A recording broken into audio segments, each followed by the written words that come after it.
Bismillahirrahmanirrahim. Assalamualaikum warahmatullahi wabarakatuh. Alhamdulillahi rabbil alamin wa bihi nasta'in ala umurid dunya waddin wa ala alihi wa sahbihi ajma'in. Asyhadu an la ilaha illallah wahdahu la syarikalah wa asyhadu anna Muhammadan abduhu wa rasuluhu la nabiyya ba'dah. Jamaah yang dimuliakan Allah Subhanahu wa taala, mengawali majelis kita ini kita bertahmid memuji Allah taala, alhamdulillahirabbil alamin. Dengan izin Allah kita bertemu kembali dalam kajian kita setiap sebulan sekali bersama kami dalam tema kajian fikih ibadah, yang pada pertemuan sebelum ini kita membahas tentang syurutu wujubis shalah, syarat wajib salat. Nah, maka kita akan lanjutkan kajian kita pada syarat sah salat. Jadi syarat ini ada dua, syarat salat ada dua. Yang pertama syarat wajib salat, yang kedua syarat sah salat. Apa bedanya antara syarat wajib dan syarat sah? Nah, inilah yang mau kita rincikan, kita kaji pada malam hari ini. Allahumma salli ala sayyidina Muhammad wa ala ali sayyidina Muhammad. Assalamu alayka ayyuhan nabiyyu wa rahmatullah. Jamaah yang dimuliakan Allah taala, pertemuan sebelum ini kita membahas tentang syarat wajib salat. Syarat wajib salat itu ada tiga sederhananya. Dalam kitab Fathul Qorib dikutip. Yang pertama, orang yang wajib salat itu dia mesti beragama Islam. Selama dia belum sebagai seorang muslim, dia enggak wajib. Kalau sudah bersyahadat dia, maka ditetapkan kewajiban kepadanya bahwa orang yang beragama Islam itu wajib salat. Syarat dia wajib, ia Islam dulu.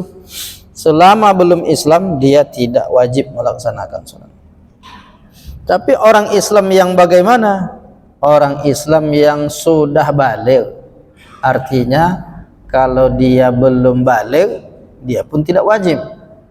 Jadi syarat pertamanya dia mesti muslim, yang kedua baligh. Nah, setelah itu barulah berakal. Jadi kalau ada orang dia agama Islam tapi dia tidak berakal, walaupun dia ada baligh, dia Islam, dia baligh, tapi akalnya enggak berfungsi. Mungkin karena gangguan saraf, pikirannya tak bisa berpikir. Nah, orang yang tak bisa berpikir dia enggak wajib. Atau dia berakal, muslim tapi belum balik. Nah, jadi ketiga-tiganya harus dimiliki, barulah dia dibebankan kewajiban. Selama dia tidak memenuhi syarat-syarat ini, maka orang ini tidak disebut sebagai orang yang wajib melaksanakan salat. Nah, itu yang disebut dengan syarat wajib. Ada tambahannya. Di dalam kitab lain ada tambahan. Siapa orang yang wajib salat? Selain dia muslim, selain dia juga sebagai orang yang sudah balik dan berakal, salamatul hawas. Salamatul hawas itu artinya selamat indranya, mata dan pendengarannya ini selamat. Mata dan telinga maksudnya. Mata dan telinga itu sekaligus kedua-duanya sehat. Kalau kedua-duanya bermasalah, dia enggak wajib. Orang yang tak bisa melihat sekaligus tak bisa mendengar, maka dia tak wajib salat. Tapi kalau dia mendengar cuma tak melihat, wajib dia salat. Sebaliknya begitu juga. Dia harus satu paket tuh, mata dan telinga, pendengaran dan penglihatan itu kalau tak berfungsi kedua-duanya, dia tak wajib sholat. Gimana mau sholat? Dia tak tahu waktu masuk, dia pun tak bisa mendengar apa informasi dari orang. Pak, dah masuk zuhur, dia tak dengar. Mau nengok matahari, condong tak tahu juga. Dari mana dia dapat informasi kalau waktu sholat sudah masuk?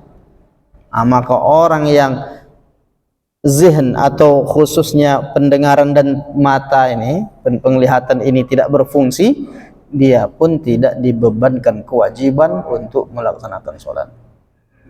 Jadi kalau mau tak sholat, pilihlah tuh. Tapi tak mungkinlah kita berencana saya supaya tak sholat saya rusak mata dan pendengaran, kan tak mungkin juga. Menyiksa diri kita. Artinya ada orang yang memungkinkan terjadi. Kalau pendengarannya tidak berfungsi, tapi penglihatannya berfungsi, maka tidak wajib dia dapat melihat, dia dapat membaca mungkin. Jadi ini diantaranya. Itulah yang kita bahas pada pertemuan terdahulu.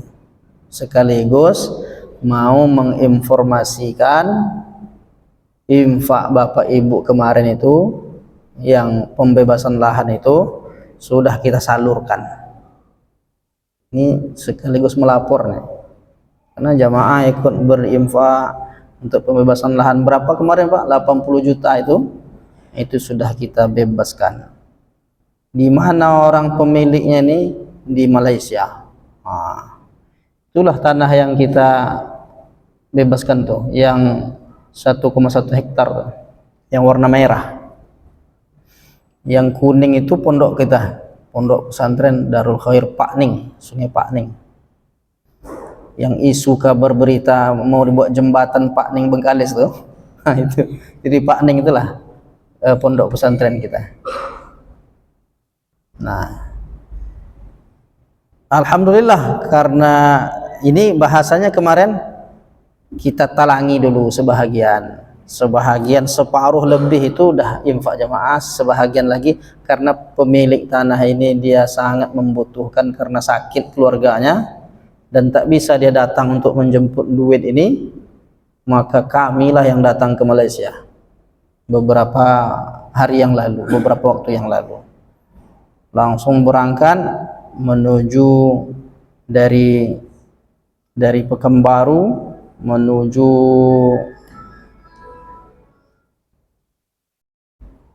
mana? Menuju Kuala Lumpur.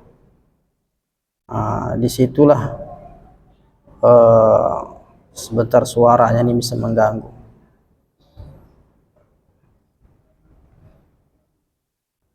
Dilaksanakan prosesi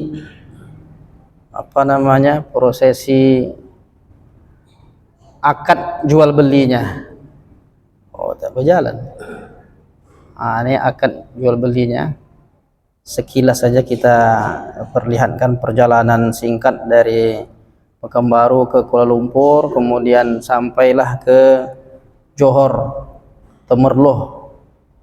Jadi perjalanan sebenarnya singkat saja karena kebutuhan yang mendesak, dia tak bisa ke sini. Akhirnya kami berangkat ke sana dan disambut dengan baik.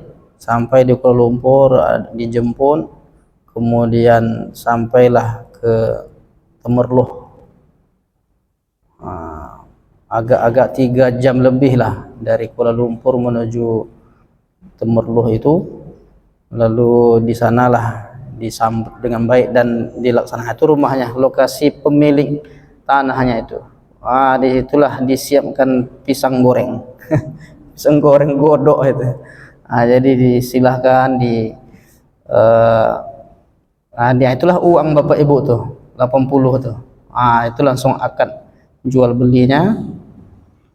Setelah itu diserahkanlah surat tanahnya. Dan surat tanah ternyata yang tahun-tahun, udah tahun lama, belum ada lagi istilah SKGR tuh. Tulisan judulnya surat keterangan aja. Itu yang mau kita proseskan nanti untuk menjadi lahan milik pondok dan akan kita bangunkan tempat anak-anak menghafal Quran. Inilah dia lahannya nih, masih semak-semak. Jadi biar nampak oleh jamaah mana lahannya itu. Nah, itulah lahan itu tepi jalan. Nah, ini akan kita bersihkan, kemudian akan kita bangunkan tempat anak-anak, asrama anak-anak. Karena sampai saat ini santri-santri kita tuh belum lagi punya asrama.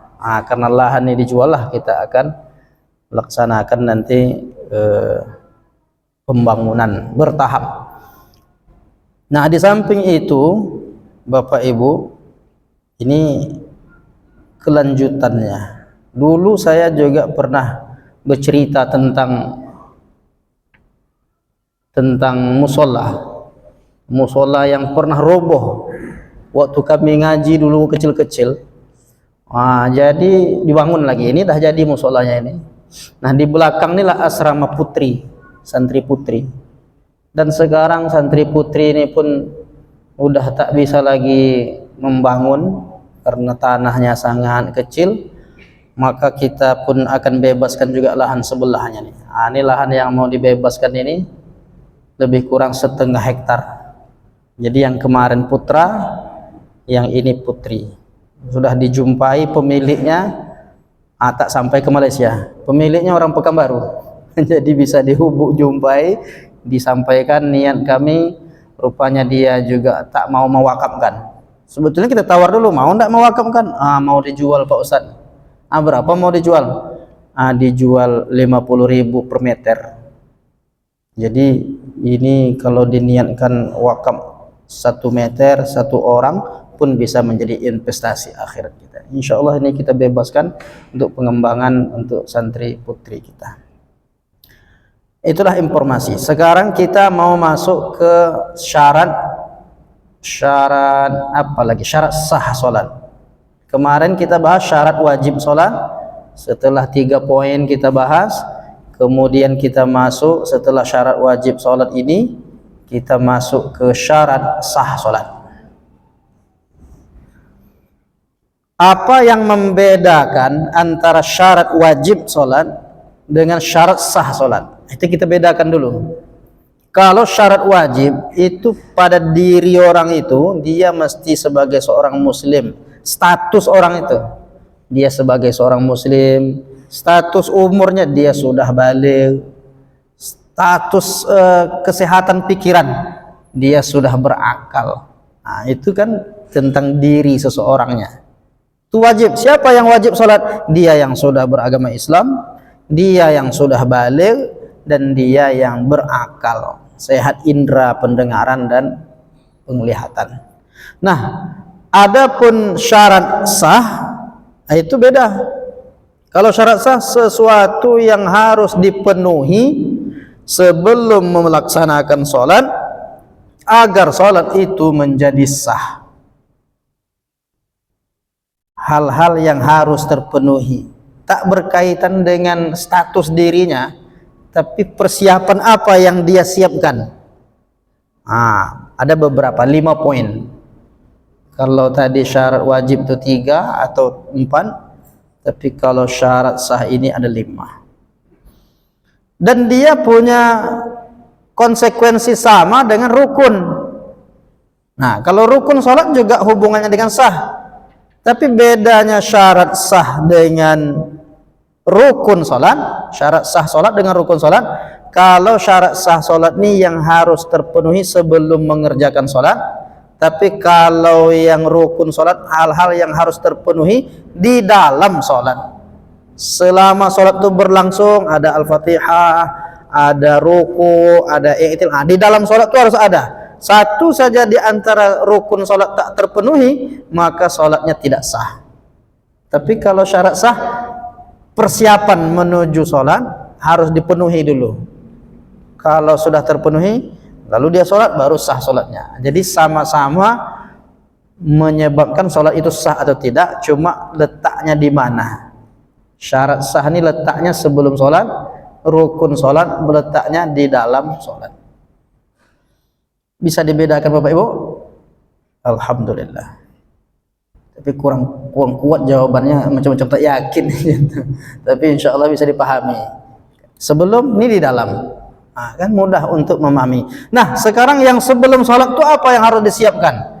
Dipastikan kalau ingin sholat itu sah, di antara syaratnya adalah dilaksanakan pada waktunya. Sholat yang dilaksanakan tidak pada waktunya, sholat nggak sah. Tidak sah sholat itu. Kenapa? Karena dia syarat. Kalau tak terpenuhi nggak sah. Dulu masjid-masjid kita dulu sebelum ada layar-layar nih, ada jam 5, ada 5 waktu tuh. Zuhur, asar, kan? Maghrib, isya, subuh tuh. Atau dari subuh dulu biasanya. Subuh, zuhur, asar, maghrib, isya. Ada jam berapanya. Di bawah itu biasanya ada ayat Quran. Nah, inilah ayat Qurannya. Innas salata kanat 'alal mu'minina kitaban mauquta. Sesungguhnya salat itu diwajibkan kepada orang beriman, kitaban mauquta, yang sudah ditetapkan waktunya. Kalau dia salat di luar waktu enggak sah. Nah, ada ditetapkan waktunya. Maka sholat itu harus dalam waktu. Dah masuk waktunya baru bisa sholat. Bagaimana kalau ada orang melaksanakan sholat tapi dia tak tahu? Maksudnya tak tahu, nih ragu. Ini dah masuk waktunya atau belum ya? Rasa-rasa dah masuk tapi belum juga. Mungkin tak Bapak Ibu pernah ragu? Pernah nggak kita ragu? Rasa-rasa dah masuk tapi belum dengar azan lagi. Atau di satu tempat memang azan tak terdengar di sana tapi ragu, udah masuk atau belum ya? Kalau sekarang kan sebetulnya bisa saja melihat jam, tapi kadang bisa jadi jam itu terlupa kita pakai, atau handphone, bisa jadi HP itu baterainya habis.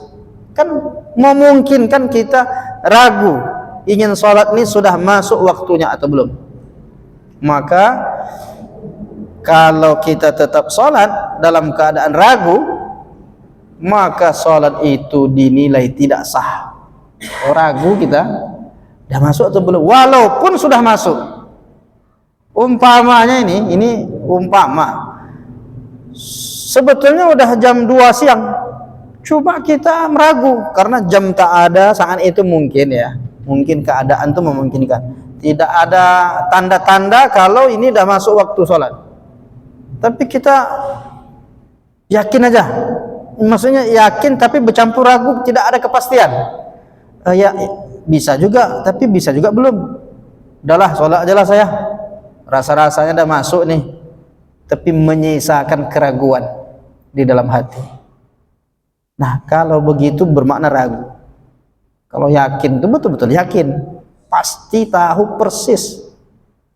Maka andai dia sholat jam 2 itu, salat zuhur nih, dalam keadaan ragu tuh, selesai sholat datang kawannya, dia mau pastikan jam berapa sekarang nih bang, umpamanya udah jam 2 nih, alhamdulillah saya sholat zuhur. Apakah sholat zuhurnya sah? Secara fikih tetap dinilai belum sah, karena dia belum memastikan bahwa waktu itu benar-benar sudah masuk. Itu rinciannya itu dalam fikih itu.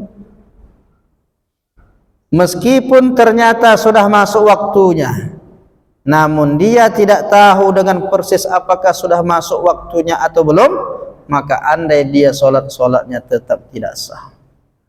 Begitulah pentingnya syarat sah. Jadi menentukan sekali ini sah sholat kita tidak. Tentukan dulu masuk atau belum. Kalau belum pasti, pastikan dulu. Nah, kalau tetap sholat ternyata sudah masuk, apalagi belum masuk. Sedangkan udah masuk aja tidak sah, apalagi belum masuk. Nah, begitu syarat pertama. Syarat kedua, orang yang mau sholat, dia pastikan dirinya itu suci dari hadas, baik hadas besar maupun hadas kecil. Hadas besar apa Bapak Ibu? Haid, nifas, junub, Nah, itu hadas besar. Dia mesti diangkat dengan mandi janabah namanya, mandi wajib. Dipastikan setelah dia angkat hadas besar baru dia dianggap suci. Jadi kalau dia belum mengangkat hadas besarnya maupun hadas kecil, dia belum bisa sholat.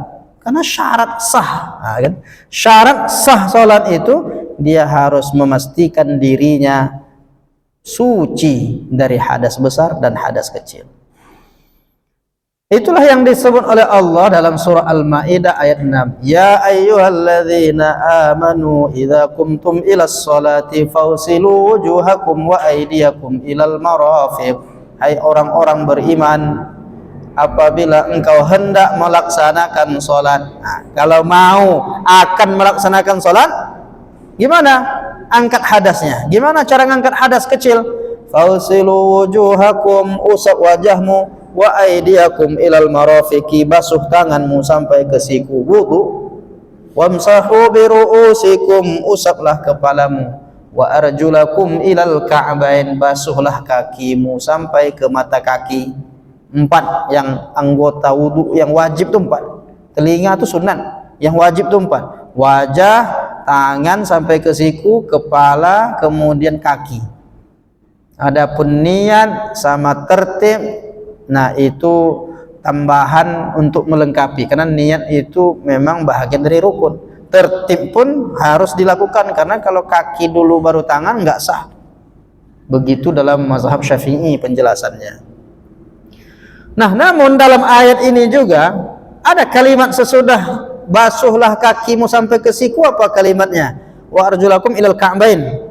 Wa in kuntum junuban fattahharu. Jika kalian dalam keadaan junub, hendaklah kalian bersuci. Dalam keadaan junub, hendaklah bersuci. Tapi masih ada lanjutannya. Kemudian wa in kuntum marda aw ala safarin aw jaa ahadun minkum minal ghaiti aw lamastumun nisa falam tajidu ma'an fatayammamu sa'idan thayyiba, sampai ada penjelasan di situ. Kalau engkau tidak menemukan air, hendaklah engkau bertayamum. Jadi tayamum ini fungsinya apa? Tayamum ini untuk mengangkat hadas, baik hadas kecil maupun hadas besar. Jadi jangan sangka tayamum ini pengganti wudhu saja, bukan pengganti wudhu saja. Dia bisa menggantikan posisi mandi wajib, mandi janabah. Dia juga bisa menggantikan posisi wudhu dengan air. Jadi orang dalam keadaan junub, rupanya dia mau mandi tak ada air, maka cukup dia dengan tayamum, bisa sholat langsung. Ini ayatnya. Nah, waktu ayat ini turun, baru-baru turun, adalah sahabat Nabi, dia ternyata dalam keadaan junub, mau mandi tak ada air. Bacanya ayat ini, oh kalau dalam keadaan junub hendaklah engkau bertayamum, bersuci dengan tayamum. Terbayang dia kalau mandi junub itu kan semua basah tuh, dari kepala sampai ke ujung kaki. Terbayang pula dia kalau begitu mandi pakai tanah. Akhirnya turun dia ke tanah tuh, bergelimang lah badannya semua, kepalanya sampai ke kaki, bergelimang tanah dia. Sahabat Nabi. Sampai disampaikanlah kejadian itu kepada Nabi. Ya Rasulullah, waktu ayat ini baru-baru turun, pas pula aku dalam keadaan junub ya Rasulullah. Jadi ayat itu aku pahami kalau tidak ada air kan tayamum, berarti mandi ini penggantinya dengan debu. Maka aku pun bergelimang tanah ya Rasulullah. Kata sahabat Nabi, itu salah paham. Engkau bertayamum tuh cukup, kan ada masih teksnya tuh. Famsahu biwujuhikum wa aydikum. Hendaklah engkau mengusap wajahmu dan mengusap tanganmu. 2 aja anggota yang diusap. Baik tayamum karena wudu, tak ada air mau berwudu, ataupun tayamum karena mandi tak ada air. Sama tayamumnya. Gimana tayamumnya? tayamumnya mengambil tanah atau debu, dia tempelkan kedua tangannya di debu itu atau di tanah, lalu dia tepukkan sedikit, lalu dia hembus, baru dia usap ke wajahnya. Kemudian dia ambil di tanah yang berbeda, tidak boleh diambil tanah yang sama di posisi pertama, harus cari tempat lain.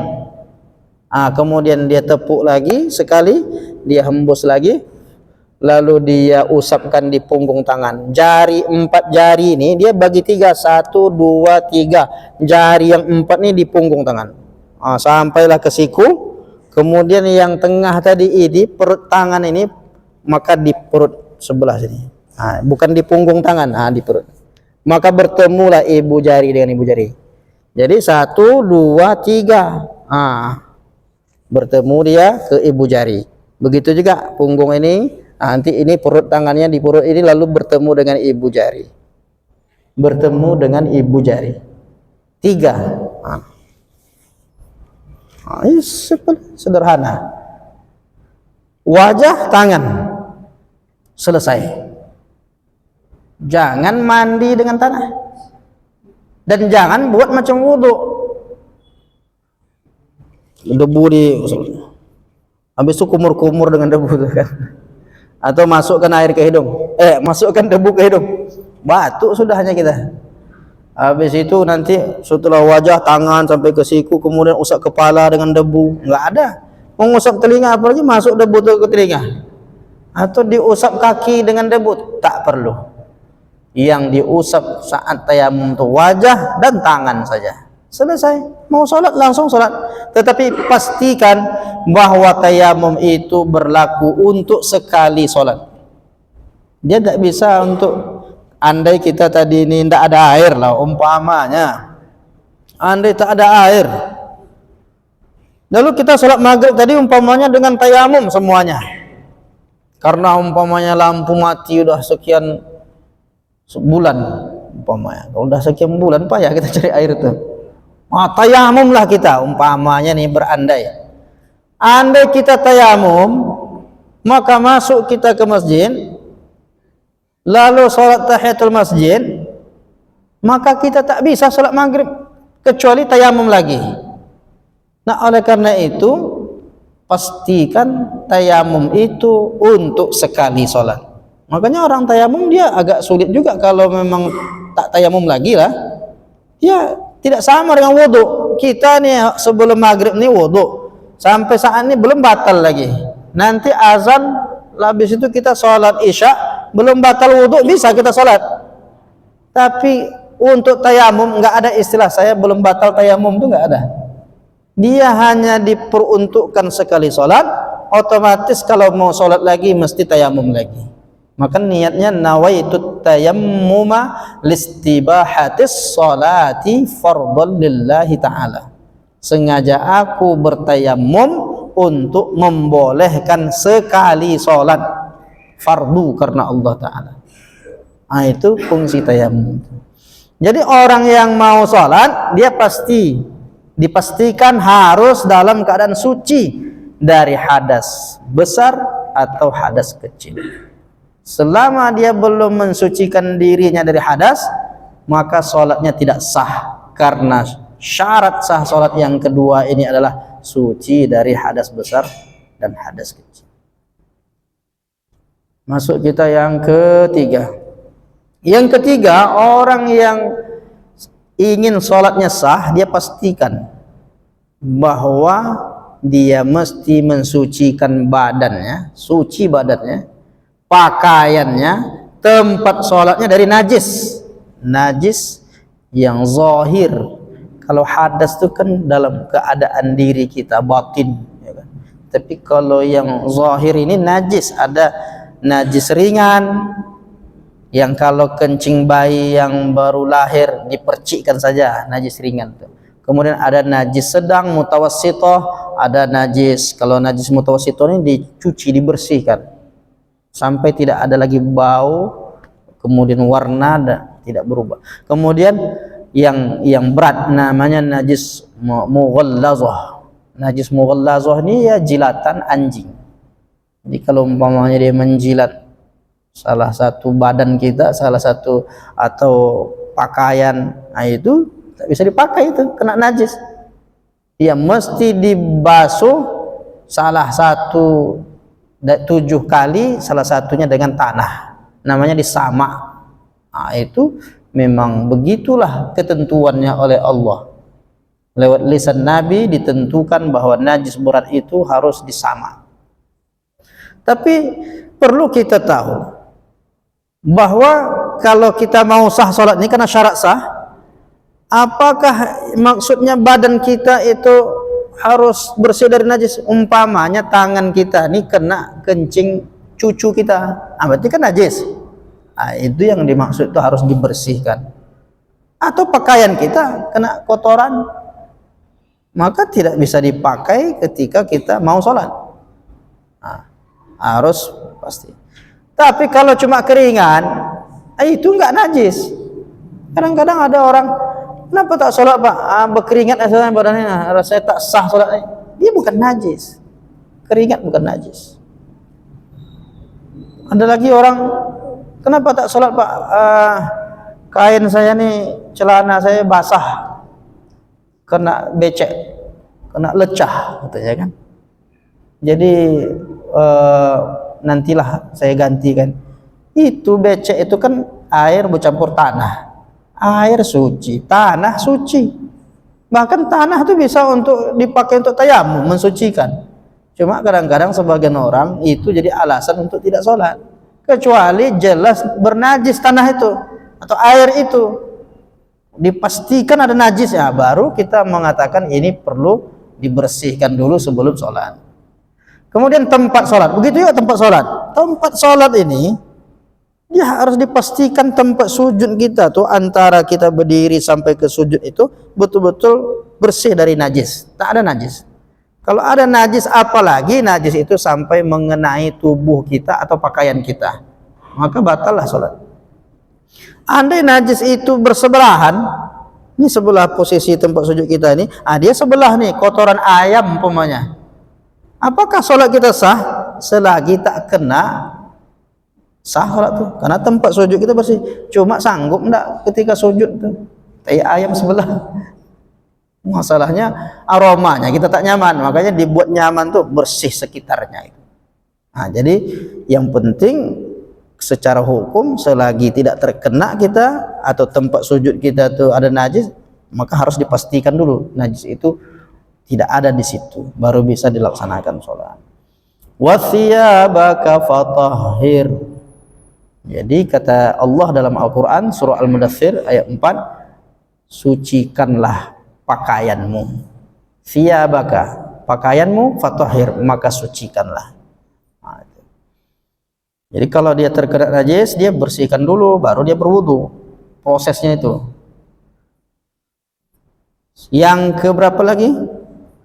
Yang keempat, menutup aurat. Menutup aurat ini bahagian dari syarat sah. Jadi kalau mau sah sholat itu pastikan menutup aurat. Jangan pakai celana pendek waktu berdiri. Umpamanya laki-laki nih, waktu berdiri dia tertutup lutut itu, celana pendek tapi agak menutup lutut. Rupanya waktu duduk nampak lutut itu. Berarti itu kan celana pendek itu tidak betul-betul meyakinkan bahwa dia menutup aurat. Maka pastikan betul-betul menutup aurat selama sholat itu. Nah, bagaimana kalau sedang sholat itu tersingkap, mukena atau nampak kaki atau nampak sebahagian aurat dalam sholat?